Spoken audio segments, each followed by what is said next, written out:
कहानी की शुरुआत में हमें अमेरिका की एक जेल को दिखाया जाता है, जहां दुनिया के कुछ सबसे खतरनाक कैदी रहा करते थे। इनके पास एक से बढ़कर एक सुपर पावर्स थी, पर इन कैदियों ने कभी अपनी पावर्स का इस्तेमाल किसी के भले के लिए नहीं किया। यहीं हम सेवेंट नाम के कैदी को देखते हैं, जिसे मर्डर के लिए 30 साल की सजा हुई थी। सेवेंट को अकेला रहना पसंद था और जो कोई उसके सेल में आता वो उसे मार दिया करता था। अमांडा नाम की एक्स इंटेलिजेंस अफसर को अपने एक मिशन के लिए उनके जैसे लोगों की ही जरूरत थी। वो सेवेंट को अपने साथ ले जाती है और उसके सर में एक ऐसा बॉम्ब फिट कर दिया जाता है जो अगर फटा तो वो जिंदा नहीं बचेगा। अमांडा कहती है कि अगर मिशन में कामयाब हुए तो तुम्हारी सजा 10 साल से कम कर दी जाएगी, और अगर गलती से भी मेरे कहे ऑर्डर्स फॉलो नहीं किए या भागने की सोची तो मैं तुम्हारा सर बम से उड़ा दूंगी। इसके बाद उसे टास्क फोर्स एक्स से मिलवाया जाता है, जो उसकी तरह ही खतरनाक कैदियों की टीम थी। इसमें भी एक से बढ़कर एक खूंखार लोग भरे पड़े थे और सबकी अपनी अपनी सुपर पावर्स थी। यहाँ हम वीसल नाम के कैदी से मिलते हैं, जो शक्ल से तो बहुत शरीफ लगता था, पर सच्चाई बिल्कुल उसके उल्ट थी, क्योंकि उसने 17 बच्चों का खून किया था। रिक फ्लैग उनकी इस टीम को लीड करता है और उन्हें कार्टो माल्टीस नाम के आइलैंड पर लेकर जाता है, जहां उन्हें एक सीक्रेट मिशन पूरा करना था। इसी बीच अमांडा के ऑफिस में बैठे कुछ लोग शर्त लगा रहे होते हैं कि इनमें से पहले कौन मरेगा, क्योंकि ये किसी सुसाइड मिशन से कम नहीं था। उनका हेलीकॉप्टर और आगे नहीं जा सकता था, इसलिए सब एक एक करके समुद्र में कूद जाते हैं। वीसल उन्हें कूदने से मना करता है, पर उन लोगों ने उससे धक्का देकर नीचे गिरा दिया। पता चला कि वीसल को तैरना नहीं आता था, जिस वजह से वो डूबने लगता है। सेवेंट ने उसकी जान बचाने की कोशिश की, पर जब तक वो उसे बाहर लेकर आता तब तक डूबने की वजह से उसकी मौत हो चुकी थी। अमांडा उन्हें आगे बढ़ते रहने को कहती है, पर आगे खतरा भी हो सकता था, इसलिए सब छुपकर अपने चारों ओर नजर दौड़ाते हैं। सबको रिक फ्लैग के ऑर्डर पर ही आगे बढ़ना था, पर तभी ब्लैकगार्ड नाम का कैदी अपनी टीम को धोखा देकर दुश्मनों के सामने खुद को सरेंडर कर देता है। वो बोला, बाहर आ जाओ, मैं इन्हें ले आया, मैं ही तुम्हारा खबरी हूँ। पर तभी किसी ने सीधा उसके सर में गोली फायर कर उसे वहीं मार गिराया, क्योंकि अब वो उनके किसी काम का नहीं था। इसके बाद वो बाकी लोगों पर भी गोलियों की बारिश कर देते हैं और उन्होंने एक एक को बेरहमी से मारना शुरू कर दिया। एक कैदी अपनी पावर्स का इस्तेमाल करता है और अपने हाथों को अपने शरीर से अलग कर दूर बैठे दुश्मनों पर हमला करने की कोशिश करता है, पर उसकी पावर्स किसी काम की नहीं थी। इसके बाद एक एक कर सभी बहुत बुरी मौत मारे जाते हैं, जो देख सेवेंट इतना डर गया कि वो मैदान छोड़कर भाग जाता है। अमांडा उसे लड़ने को कहती है, पर सेवेंट उसके ऑर्डर्स नहीं मानता और भागता रहता है, जिसके बाद उन्हें मजबूरन उसे मारना पड़ा। टास्क फोर्स एक्स के सभी मेंबर्स मारे जाते हैं, पर मिशन अभी खत्म नहीं हुआ था। आइलैंड के दूसरी ओर हम उसकी एक और टीम को देखते हैं, जो सही सलामत वहां पहुंच चुके थे। अमांडा शुरू से जानती थी कि उन पर हमला होगा, इसलिए उसने पहले से 2 टीमें बनाई थीं, एक जो दुश्मन के सामने आकर मारी जाएगी और दूसरी जो इस मिशन को पूरा करेगी। इस नई टीम में शामिल थे ब्लडस्पोर्ट, जो एक वर्ल्ड क्लास निशानेबाज था। उसके हाथ में हर चीज एक जानलेवा हथियार बन जाती है। किंग शार्क, जो एक बोलने वाला शार्क था और इंसानों को खाता था। फिर आती है रैट कैचर, जिसके पास चूहों को कंट्रोल करने की अद्भुत शक्ति थी। तीसरा है पीस मेकर, जो एक साइको किलर है और उसे लोगों को मारने में मजा आता है। और आखिर में आता है पोल का डोट मैन, जिसकी पावर्स के बारे में ज्यादा कुछ नहीं बताया जाता। इन चारों को अमांडा ने उसी जेल से उठाया था जिस जेल से उसने टास्क फोर्स एक्स के मेंबर्स उठाए थे, पर ब्लडस्पोर्ट शुरू में उसके साथ काम करने के लिए राजी नहीं हो रहा था। जिसके बाद अमांडा ने उसकी बेटी टायला, जो एक छोटी सी चोरी करते हुए पकड़ी गई थी, उसे इसी जेल में भेजने की धमकी दी। ब्लडस्पोर्ट जानता था कि ये जगह कितनी खतरनाक है। सबसे ज्यादा कैदियों की मौत इसी जेल में होती है, इसीलिए उसे मजबूरन उसकी बात माननी पड़ी। इसके बाद सभी को उनके मिशन के लिए तैयार किया जाता है।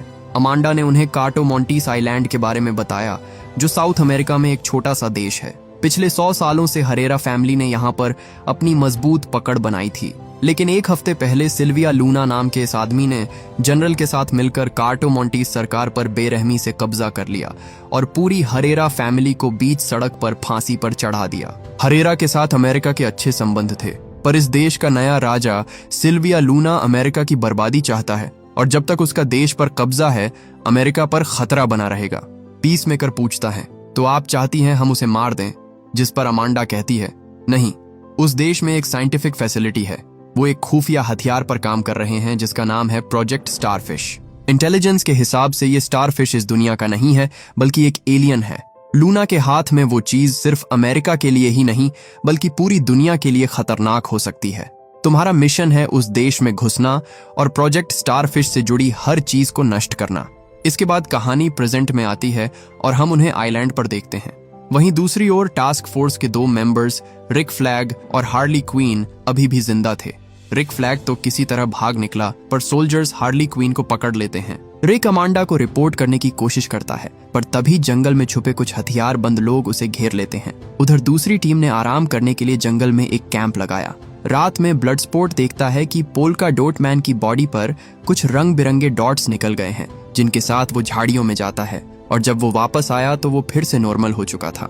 इसी बीच राइट कैचर का पालतू चूहा ब्लड स्पोर्ट से मदद मांगता है। उसने किंग शार्क की ओर इशारा दिया और ब्लड स्पोर्ट देखता है कि किंग शार्क राइट कैचर को खाने वाला था। उसने बिना देर किए उस पर एक के बाद एक गोलियां दागनी शुरू कर दी, जिससे किंग शार्क को गुस्सा आ गया। राइट कैचर को तो यकीन ही नहीं हो रहा था कि उसने उसे खाने की कोशिश की, पर जब उसके चूहे सेबेस्टियन ने उसे पूरा सच बताया तो रात कैचर को गुस्सा आ जाता है, जिसके बाद उसने किंग शार्क को मारने के लिए चूहों की पूरी आर्मी बुला ली। पीसमेकर कहता है किंग शार्क को मारना होगा, ऐसे तो ये हमें मिशन पूरा होने से पहले ही खा जाएगा। पर अमांडा ऐसा नहीं चाहती थी। वो बोली किंग शार्क सबसे ताकतवर मेंबर है, वो लैब तक जाने में हमारे काम आएगा। किंग शार्क बोला मुझे भूख लगी थी, और जब मुझे भूख लगती है तो मैं खुद को रोक नहीं पाता। राइट कैचर उससे पूछती है क्या तुम अपने दोस्तों को भी खा जाते हो, जिस पर किंग शार्क ने उसे बताया कि उसका कोई दोस्त नहीं है। ये सुनकर राइट कैचर को उसके लिए बुरा लगा और वो उसकी ओर दोस्ती का हाथ बढ़ाती है, पर उसकी शर्त थी कि आइंदा वो किसी को खाएगा नहीं। सेबेस्टियन भी ब्लड स्पोर्ट को एक पत्ता देकर उसकी ओर दोस्ती का हाथ बढ़ाता है, पर ब्लड स्पोर्ट को चूहों से डर लगता था, इसलिए वो उसका दोस्त नहीं बनता। इसी बीच अमांडा ने रिक फ्लैग को ढूंढ लिया। उसने टीम को उसकी लोकेशन दी और कहा वो जिनकी गिरफ्त में है उनमें से कोई नहीं बचना चाहिए, जो सामने आए उसे मार दो, क्योंकि वो लोग बहुत खतरनाक हैं। इसके बाद वो लोग ऐसा ही करते हैं। उन्होंने वहां पहुंचकर एक एक को मारना शुरू कर दिया। किंग शार्क को यहाँ किसी को भी मारने की आजादी थी, इसलिए सबको खाकर वो अपनी भूख मिटाता है। वहीं दूसरी ओर पीसमेकर और ब्लड स्पोर्ट तो लोगों को मारने का कंपटीशन ही कर रहे थे। देखते ही देखते उन्होंने पूरा जंगल कैसे साफ कर दिया पता ही नहीं चला। और जब वो रिक को छुड़ाने के लिए एक कैंप में घुसे तो उन्होंने पाया कि रिक तो वहां आराम से बैठा उनके साथ बातचीत कर रहा था, जैसे कि वो कैदी नहीं बल्कि उनका मेहमान हो। पता चला कि जिन लोगों को उन्होंने अभी अभी मारा उन्होंने ही रिक की जान बचाई थी। उनकी लीडर अलाइस ने सिल्विया लूना की सरकार को उखाड़ फेंकने के लिए बड़ी मुश्किल से ये आर्मी तैयार की थी, पर उन्होंने सब खत्म कर दिया। अलाइस को उन पर बहुत गुस्सा आता है, पर रिक ने उसे समझाया कि हम दोनों का मकसद एक है, इस देश को सिल्विया लूना की हुकूमत से आजाद कराना। इसके लिए हमें मिलकर काम करना होगा। वहीं दूसरी ओर हम प्रोजेक्ट स्टारफिश पर काम कर रहे साइंटिस्ट थिंकर को देखते हैं। वो जब अपनी लैब में पहुंचा तो उसने अपनी पूरी टीम को मरा हुआ पाया। सिल्विया को उसके एक्सपेरिमेंट के बारे में पता चल गया था और वो चाहता था कि अब से वो उनके लिए काम करें और इस एलियन का इस्तेमाल कर एक ऐसा हथियार बनाए जो पूरी दुनिया को घुटनों पर ला सके। और अगर उसने मना किया तो उसका भी वही हश्र होगा जो उसके साथियों का हुआ है। इसके बाद हमें हार्ली क्वीन को दिखाया जाता है, जिसे अभी तक उन लोगों ने मारा नहीं था। वो उसे पहनने के लिए नए कपड़े देते हैं और उसे सजा धजा कर सिल्विया लूना के आलीशान महल में लाया जाता है, जहां कई लोग उसकी खिदमत में हाजिर हुए। पता चला कि सिल्विया लूना उसे पसंद करता था और उससे शादी करना चाहता है। ये जानकर हार्ली बहुत खुश होती है, क्योंकि अब ये लोग उसे मारेंगे नहीं। उसे सिल्विया जैसे हैंडसम आदमी से शादी करने में कोई ऐतराज नहीं था, उल्टा वो तो उसके साथ खूब मजे करती है। हार्ली को दूर से उनकी सीक्रेट लैब दिखाई देती है, जिसमें वो प्रोजेक्ट स्टारफिश को अंजाम दे रहे थे। सिल्विया उसे बताता है कि जिस किसी ने भी हरेरा फैमिली के खिलाफ खड़े होने की कोशिश की, हरेरा फैमिली ने उन्हें उस एलियन की बलि चढ़ा दिया। उन्होंने मासूम लोगों पर अत्याचार किया, उन पर जानलेवा एक्सपेरिमेंट्स किए, पर अब हरेरा फैमिली खत्म हो चुकी है। हार्ली को लगा ये तो अच्छा आदमी है, उसने यहाँ के लोगों को उनके अत्याचारों से राहत दिलाई है। पर सिल्विया बोला अब डरने की जरूरत हमारे दुश्मनों को है। जिस किसी ने मेरे खिलाफ एक लफ्ज भी कहा तो मैं उनके माँ बाप को, बच्चों को या जिसे भी वो चाहते हैं सबको वहीं भेज दिया जाएगा। ये सुनते ही हार्ली बिना देर किए सिल्विया को गोली मार देती है, क्योंकि वो अपने मकसद के लिए बच्चों को मारने की बात कर रहा था। उसमें और हरेरा में कोई फर्क नहीं था। गोली की आवाज सुनकर वहां गार्ड्स आते हैं और वो हार्ली को अरेस्ट कर लेते हैं। जनरल सिल्विया की तरह नरम दिल बिल्कुल भी नहीं था। उसने अपने लोगों को हार्ली को टॉर्चर करके उसके बाकी साथियों का पता लगाने को कहा। वहीं दूसरी ओर वो लोग आगे बढ़ रहे थे। पोल्का डॉट मैन की बॉडी में फिर से वो रंग बिरंगे डॉट्स आने लगते हैं, जिसे देखकर पीसमेकर उससे पूछ लेता है कि कहीं ये छूत की बीमारी तो नहीं, अगर ऐसा है तो हमसे दूर रहो। पोल्का डॉट मैन उन्हें बताता है कि ये एक इंटरडिमेंशनल वायरस है। उसकी माँ को, मुझे और मेरे भाइयों को सुपर हीरो बनाने का भूत सवार था। उन्होंने ही मेरे अंदर ये वायरस डाला। अगर मैं इन डॉट्स को दिन में 2 बार बाहर ना निकालूं तो ये मुझे जिंदा चबा जाएंगे। राइट कैचर पूछती है, तुम्हारे भाइयों का क्या हुआ? जिस पर डॉटमैन ने उसे बताया इस वायरस ने उनकी जान ले ली। एक बात और थी जो डॉटमैन उन्हें नहीं बताता, वरना सब उसे पागल समझते। इस वायरस की वजह से उसे हर इंसान में अपनी माँ की शक्ल दिखाई देती थी। इसका मतलब उसने अभी तक अपनी टीम के लोगों का असली चेहरा नहीं देखा था, वो बस उन्हें उनके कपड़ों से पहचानता था। जल्द ही वो चेक पॉइंट पर पहुंचे और वहां तैनात सभी गार्ड्स को मार दिया। इसके बाद वो आम लोगों के कपड़े पहनकर शहर में दाखिल होते हैं ताकि कोई उन्हें पहचान ना सके, पर किंग शार्क को वो चाहकर भी नहीं छुपा सकते थे। अब क्योंकि शहर में सिग्नल जैमर लगे हुए थे, इसलिए वो अमांडा की आवाज ठीक से नहीं सुन पाते।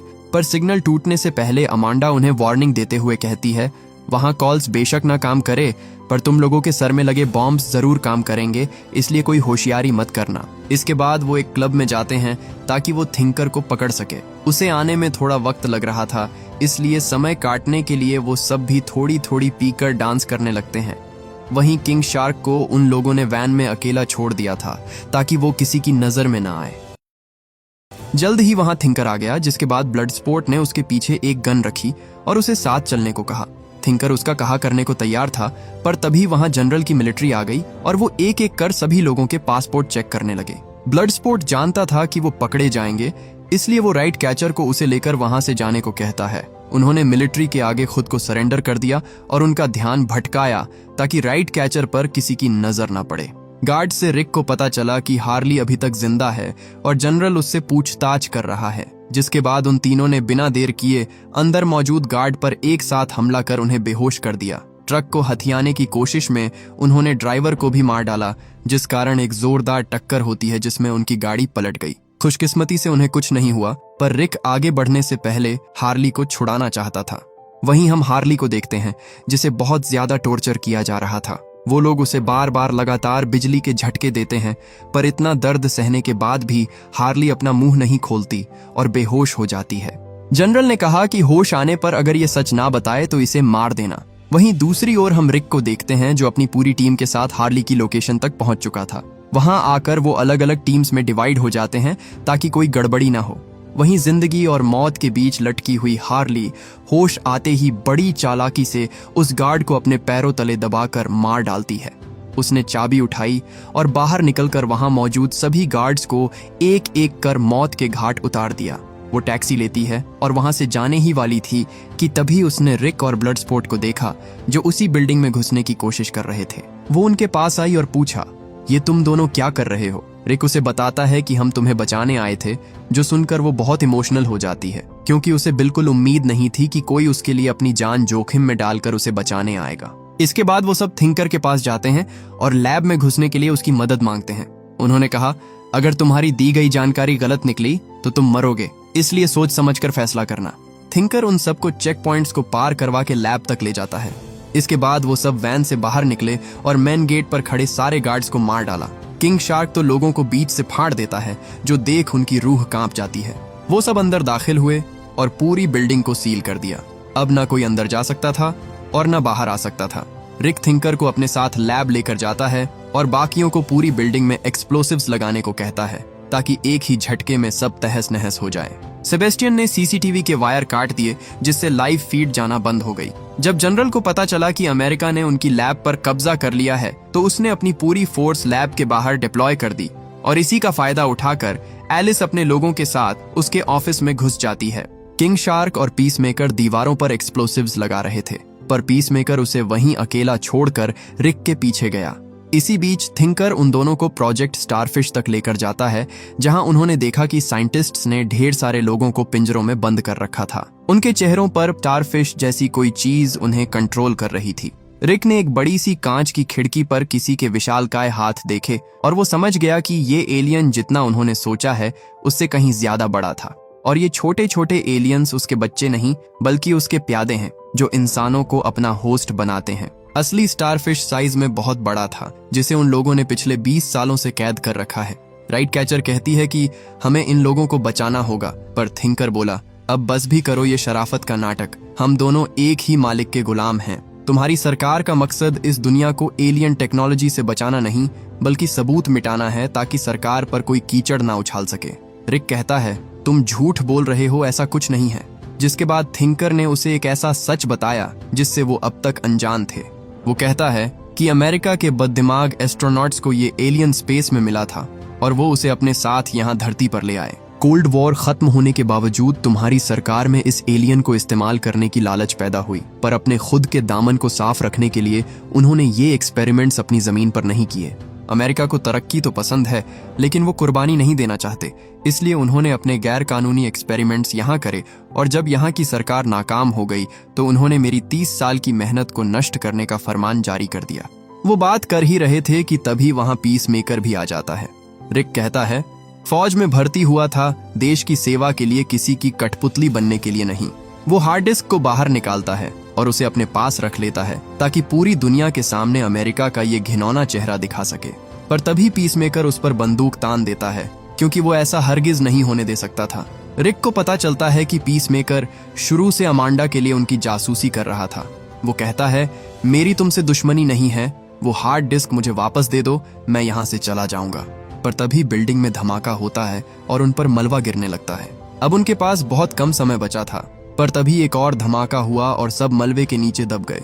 राइट कैचर को जब होश आया तो उसने देखा कि स्टारफिश को कैद रखने के लिए बनाई गई सेफ्टी विंडो टूट गई थी। वो थिंकर को अपने टेंटिकल्स से पकड़ लेता है, क्योंकि उसने उस पर बहुत अत्याचार किए थे। थिंकर उससे माफी मांगता रहा, पर वो एलियन उसकी एक नहीं सुनता और उसके हाथ नोचकर उसके टुकड़े कर देता है। उधर जब पीस मेकर को होश आया तो उसने देखा रिक को बहुत चोट लगी है। बस इसी का फायदा उठाकर उसने रिक पर हमला कर दिया और उससे हार्ड डिस्क छीनने की कोशिश की। रिक जो पहले से घायल था उसे लड़ने की कोशिश करता है, पर ज्यादा देर उसके आगे टिक नहीं पाता। आखिर में रिक ने पीस मेकर के सर में रोड दे मारी, जिससे वो नीचे गिर पड़ा। रिक उसका गला घोंटने लगता है, लेकिन पीस मेकर ने पास पड़े सिरेमिक का टुकड़ा उठाया और उसे रिक की छाती में घुसा दिया, जिससे रिक की मौत हो जाती है। पीस मेकर को अपने किए पर बहुत पछतावा होता है। वो बातचीत से इस मसले को सुलझाना चाहता था, पर रिक ने कोई दूसरा रास्ता ही नहीं छोड़ा। तभी उसकी नजर राइट कैचर पर पड़ती है, जिसने उसे रिक का कत्ल करते हुए देख लिया था। पीस मेकर उसे हार्ड डिस्क वापस करने को कहता है, पर राइट कैचर उसकी नहीं सुनती और उसे लेकर भाग जाती है। इसी बीच हम ब्लड स्पोर्ट को देखते हैं, जो अभी भी बिल्डिंग में बॉम्ब लगा रहा था। किंग शार्क एक कमरे में जाता है, जहां उसने एक बड़ा सा फिश टैंक देखा जिसमें बहुत सारी मछलियां थीं। उन्हें देखकर वो इतना खुश हो जाता है कि वो अपने मिशन को छोड़कर उनके साथ खेलने लगा। वहीं दूसरी ओर गार्ड्स से बचते बचते पोल्का डॉट मैन के बैग से सारे एक्सप्लोसिव्स नीचे गिर जाते हैं। उन्हें मारने के लिए उसने जैसे ही उन पर अपने डॉट्स फेंके, उनमें से एक डॉट एक्सप्लोसिव से टकरा जाता है, जिससे वहां बहुत बड़ा धमाका हुआ। किंग शार्क जिन मछलियों के साथ खेल रहा था, उनका टैंक टूटने से पूरी बिल्डिंग में पानी भर जाता है और वो सब डूबने लगे। किंग शार्क को लगा वो मछलियां उसकी दोस्त हैं, पर असल में वो बहुत खतरनाक थी। उन्होंने किंग शार्क को खाना शुरू कर दिया। पानी का बहाव इतना तेज था कि वो सब बिल्डिंग से नीचे गिरने लगते हैं। ब्लड स्पोर्ट तो किसी तरह बच गया, पर किंग शार्क भारी होने की वजह से सीधा 8वें माले से नीचे गिर जाता है। मिलिट्री ने उसे देखते ही उस पर गोलियों की बारिश कर दी, पर जब उसे होश आया तो खुद को इस कदर लहूलुहान देख किंग शार्क को गुस्सा आ जाता है और वो वहां मौजूद हर किसी को जिंदा निगलने लगा। जल्दी ही बिल्डिंग 2 हिस्सों में टूटकर नीचे गिरने लगती है। सबने मिलकर एक साथ छलांग लगाई और सब दूसरी ओर आ गए। हार्ली और डॉट मैन तो सुरक्षित थे, पर ब्लड स्पोर्ट अभी भी जिंदगी और मौत के बीच झूल रहा था। इसी बीच हम पीस मेकर को देखते हैं, जिसने राइट कैचर को पकड़ लिया। वो चाहता तो हार्ड डिस्क लेकर उसकी जान बख्श सकता था, पर वो शक की कोई गुंजाइश नहीं छोड़ना चाहता था, इसलिए उसने राइट कैचर को मारने का सोचा। पीस मेकर उसे शूट करने ही वाला था कि तभी ब्लड स्पोर्ट गिरते पड़ते उसके सामने आकर खड़ा हो जाता है। उसे राइट कैचर पर बंदूक ताने खड़ा देख ब्लड स्पोर्ट ने समझने में बिल्कुल देरी नहीं की, पीस मेकर दुश्मनों के साथ मिला हुआ है। दोनों ने तुरंत एक दूसरे पर गोली चलाई, पर ब्लड स्पोर्ट की गोली छोटी होने की वजह से वो पीस मेकर के गोली को चीरते हुए सीधा उसकी गर्दन में जा लगती है, जिससे पीस मेकर मारा गया। उन्होंने मिशन पूरा किया, पर अभी खतरा टला नहीं था। वो एलियन जिसे साइंटिस्ट्स ने पिछले 20 सालों से अपनी गिरफ्त में रखा था, आजाद हो जाता है। उसने बाहर आते ही अपने साइड से ढेर सारे छोटे छोटे स्टारफिश रिलीज करना शुरू कर दिए, जो हवा में उड़ते हुए वहां मौजूद लोगों के सर पर चिपक कर अपनी मजबूत पकड़ बना लेते हैं। राइट कैचर और उसकी टीम जल्दी से अपने चेहरे ढक लेते हैं, पर जिन्होंने अपने चेहरे नहीं ढके उन पर उस एलियन ने कब्जा कर लिया। वो कहता है, अब इस शहर में मेरा कब्जा होगा, और इतना कहकर वो अपनी आर्मी के साथ शहर की ओर बढ़ने लगा। इस बात से अनजान की हार्ड डिस्क अभी भी उन लोगों के पास है। अमांडा उन्हें वापस आने को कहती है क्योंकि उनका मिशन पूरा हो चुका था। राइट कैचर उसे बताती है कि एक छोटी सी प्रॉब्लम है, वो एलियन शहर की ओर बढ़ रहा है, पर अमांडा को अब इस देश और यहाँ के लोगों से कोई मतलब नहीं था। उसे लगता था कि अगर दुश्मन देश बर्बाद हो रहा है तो उसमें उन्हीं का फायदा है। ब्लड स्पोर्ट वहां से जाने लगता है, पर जब उसने अपने पीछे मासूम लोगों के चीखने चिल्लाने की आवाज सुनी तो उससे ये देखा नहीं गया और उसने अपना मन बदल लिया। वो वापस शहर की ओर जाने लगता है क्योंकि वो लाखों लोगों की मौत को अनदेखा नहीं कर सकता था। अमांडा कहती है, भूलो मत, तुम्हारे सर में लगे बॉम्ब्स का कंट्रोल अभी भी मेरे पास है। पर इसके बावजूद सब लोग उसके फैसले के खिलाफ जाकर उस एलियन को रोकने का फैसला करते हैं। अमांडा गुस्से में ट्रिगर दबाने ही वाली थी कि तभी उसकी अपनी टीम ने उसे मारकर बेहोश कर दिया, क्योंकि उन्हें भी ये गलत लगा। वो लोग भी उनकी मदद करते हैं, जिसके बाद सबने मिलकर उस स्टारफिश पर हमला कर दिया। ब्लड स्पोर्ट अपनी सबसे एडवांस्ड गन से उस पर फायर करता है, पर एलियन इतना ताकतवर था कि उसे एक खरोच तक नहीं आती। उसने किंग शार्क को उसे खाने को कहा, जिसके बाद वो अपने नुकीले दांतों से उसे नोचने लगता है। पोल्का डॉट मैन ने भी उस एलियन पर अपनी इंटरगैलेक्टिक पावर्स से हमला कर उसके एक पैर को बुरी तरह घायल कर दिया। वो जीत ही रहे थे कि तभी उस एलियन ने डॉट मैन को जिंदा अपने पैरों तले रौंद डाला। इसके बाद वो किंग शार्क को उठाकर दूर फेंक देता है और उन्हें रोकने के लिए उसने अपनी पूरी आर्मी भेजी, जो ब्लड स्पोर्ट पर हमला कर देते हैं। राइट कैचर शहर के सारे चूहे इकट्ठा करने की कोशिश करती है, पर इस दौरान वो भी मरते मरते बची। अब उनसे लड़ने के लिए ब्लड स्पोर्ट के पास एक भी हथियार नहीं बचा था, जिसके बाद राइट कैचर शहर के सारे चूहों को इकट्ठा कर उन्हें उस एलियन पर छोड़ देती है। लाखों की तादाद में चूहे उस पर चढ़कर उसे नोचने लगे और इसी का फायदा उठाकर हार्ली एक भाला लेकर सीधा उसकी आंख में कूद जाती है। चूहे उसके बनाए छेद से अंदर दाखिल होते हैं और देखते ही देखते उन्होंने उस एलियन की नसों को काटना शुरू कर दिया, जिससे वो बुरी तरह लहूलुहान हो जाता है। मरने से पहले वो एलियन ब्लड स्पोर्ट से कहता है कि मैं अपनी दुनिया में खुश था, अंतरिक्ष में तारों को निहारते हुए, पर इतना कहते ही वो धड़ाम से नीचे गिरता है, जिससे उसकी मौत हो गई। इस दौरान उन्होंने अपने भी कई लोगों की जानें गंवाई, जिसका उन्हें बहुत पछतावा था। ब्लड स्पोर्ट अमांडा से कहता है कि अब अगर हम में से किसी को मारा या मेरी बेटी को दोबारा जेल भेजने की धमकी दी तो मैं ये राज खोल दूंगा। अमांडा नहीं चाहती थी कि दुनिया को पता चले कि अमेरिका के हाथ हजारों लोगों के खून से रंगे हैं, इसीलिए वो मजबूर होकर उनकी शर्तें मान लेती है। इसके बाद एक हेलीकॉप्टर उन्हें वहां से बाहर ले गया। सब एक नई जिंदगी पाकर बहुत खुश थे। सेबेस्टियन ब्लड स्पोर्ट के पैर पर आकर बैठ जाता है, जिसके बाद उसने भी हिमायत करके उसे सहलाया और इस तरह उसके अंदर से चूहों का डर हमेशा के लिए खत्म हो गया। आखिर में हम वीसल को देखते हैं, जो शुरू में डूब गया था, हालांकि वो अभी मरा नहीं था। होश आते ही वो वहां से भाग गया। इसके बाद हमें पीस मेकर को दिखाया जाता है, जिसकी सांसें अभी तक चल रही थी, और इसी के साथ ये मूवी यहीं खत्म हो जाती है। उम्मीद करता हूँ कि ये कहानी आपको पसंद आई होगी। Thank you for watching.